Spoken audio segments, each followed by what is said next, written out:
And on today's episode of the Riderflex podcast, I'm recording this episode in the spring of 2020, right in the middle of the coronavirus situation. So there are, unfortunately, companies going through layoffs and furloughs, which means there are some executives and managers out there faced with really tough decisions.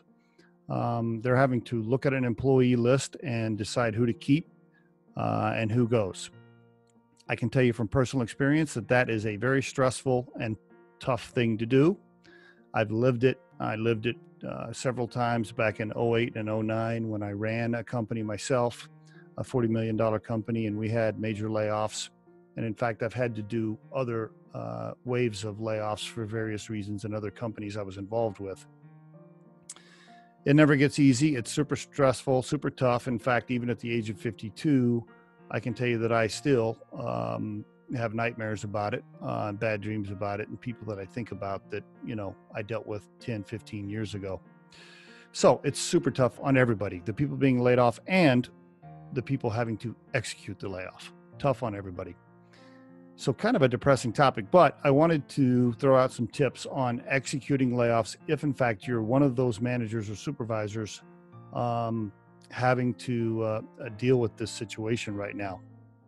I'm just going to imagine that if you're listening to this episode, you either have experienced it already or you're about to experience what it's like for somebody to hand you a list of people and you have to check names off of a list. Not an easy thing to do. And maybe you're the person having to execute it overall, right? Maybe you have to put the quote plan together to get it executed in the building. Here are a few tips that I have for you if you are the unfortunate person being asked to do that. Number one, I advise you to keep people with potential and overall dedication towards the company versus specific skill sets. I think leaders are tempted to keep specific talents in the building because they think, oh, well, Johnny knows how to do this specific thing, or Mary is the only person that knows how to do ABC, so we have to keep her. It's tempting to do that. That's not my advice. I would keep potential and dedication and work ethic and overall people skills and culture fit over specific skill sets, if at all possible. So that's number one. So if you're looking at a list of 100 people and you got to get that down to 80 people, keep the people that can take you further down the path in the future, rather than the people that can help you survive in the moment with a specific skill set. That's my general advice. I know some of you listening to this podcast will probably disagree with that. And that's not always a black and white, easy thing to do, but generally I would keep people with potential. And I would keep people that are great for the culture and great for the team. One more thing on that. Here's a good example. I wouldn't keep Mary just because Mary is the only person that, closed the financials. If in fact Mary was poison to the culture, nobody liked her, she didn't work very hard, and I didn't think she could ever move up, I wouldn't keep her. I'd let her go and I'd find somebody else to do the financials, even if there was a short-term pain in doing that. Number two, when you execute the layoff, make sure it's deep enough to only have to do it once. If at all possible, just do one cut.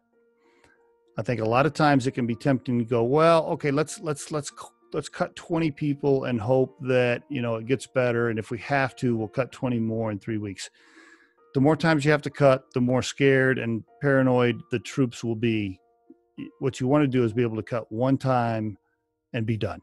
Okay. Because if you're doing it 2 or 3 times, then people are going to just, the water cooler talk will just be, oh, well, I guess they're going to do another round of layoffs in another 30 days, blah, blah, blah. So just try to do it deep enough to be done if you can. Number 3, when you execute the layoff, make it quick, as fast as possible. You start it, you bring in the first person, you bring in the second person, you bring in the third person, you move through the layoffs as timely and as quickly as possible. Execute it very quickly. Bring them in, tell them what you're going to tell them with the script that you've prepared, give them the paperwork, move to the next person. Because the longer it takes, the more debilitating and depressing it's going to be for everybody else in the office that are sitting around watching people carry their stuff out in boxes. I mean, it is a nightmare to go through. And the longer that takes, the more scared and freaked out everybody's going to be. So just make it happen as quickly as possible. Don't drag it out. Do it super early, first thing in the morning or into the day. Okay. Number 4, as soon as you're done executing the layoff, immediately call a team meeting, circle up everybody, and just say, hey, it's over. It's done. We wish all those people the best. Good news is you're still here. You still have a job. We still have a job to do. Let's charge forward, et cetera, et cetera. Okay. Let the people know that that's it. You're done. There's no more layoffs as soon as you can. And number 5, in that closing or in that speech, when you've circled up everybody, don't make any promises. You're telling them that you're done for today. That's it. You're telling them, hey, the good news is we're done with layoffs. You're still here. You have a job. Let's charge forward. But don't go into a bunch of promises beyond that, because you don't know for sure what's going to happen. It could get worse. You might have to do another layoff or whatever. So just don't make a bunch of promises you're going to regret later during that speech. Okay. I know this is really a shitty topic and very depressing to talk about, but it is reality. It does happen. I've lived it. I've gone through it. Quite honestly, I don't want to have to do it anymore in my life because I've done enough of them. It's super depressing, but those are just 5 things I've learned having gone through it. Wanted to share those with you. And there is your Riderflex tip of the day. The Riderflex podcast features entrepreneurs, business executives, and the stories behind how they got there, as well as daily tips on career advice and job interviews. Our show can be heard just about anywhere these days, but you can visit riderflex.com and click on the podcast page to hear all the previous episodes and learn more about the recruiting and consulting services we provide. Contact us at the email address info@riderflex.com or 888-964-5876.